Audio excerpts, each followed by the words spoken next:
Indigenous Environmental Network, and I'm based out of Canada. We work with Indigenous peoples from around the world, particularly in North America, and we brought a delegation of over 20 peoples in total to participate with about over 200 Indigenous peoples that have come from around the world at the UN climate change negotiations for the following 2 weeks here in Copenhagen. And primarily one of the messages that we want to bring, and one of the reasons that we organize this event, is to tell the world that Indigenous rights has to be a fundamental part of any new climate change negotiations.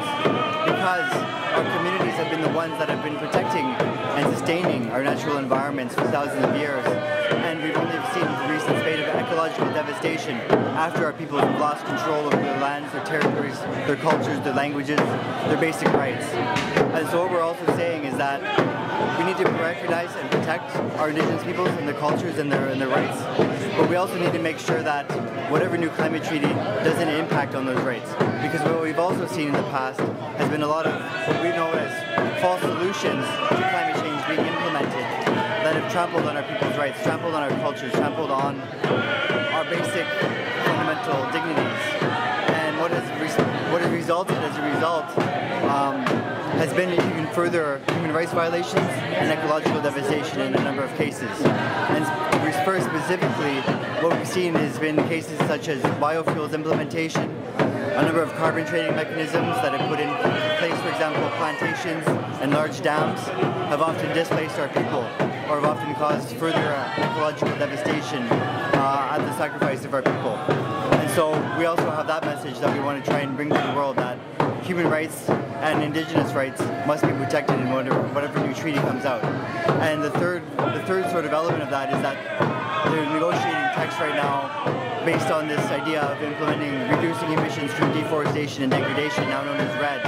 And a lot of our people are very concerned and are even opposed to the plans because it looks like it won't protect Indigenous rights. And that's really, in effect, really risky and dangerous for our peoples, because it could threaten a lot of the same things as the biofuels and the carbon trading mechanisms in terms of forcing our peoples off their lands or dislocating them or causing further violations, loss of access to traditional hunting grounds, access to medicines, all sorts of other things that we've seen come up in the past that have just devastated our peoples. And particularly what we want to see is the inclusion of Indigenous peoples within the negotiations.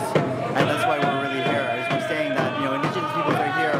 we have something to contribute, but we're not just going to be silent about, seeing our people's future destroyed by weak negotiations, by weak implementation of a new framework for the global emissions reduction schemes. And that, if we don't get what we want, if we don't get these rights mechanisms implemented, then we're here and we're ready to share that message loud and clear with everybody today.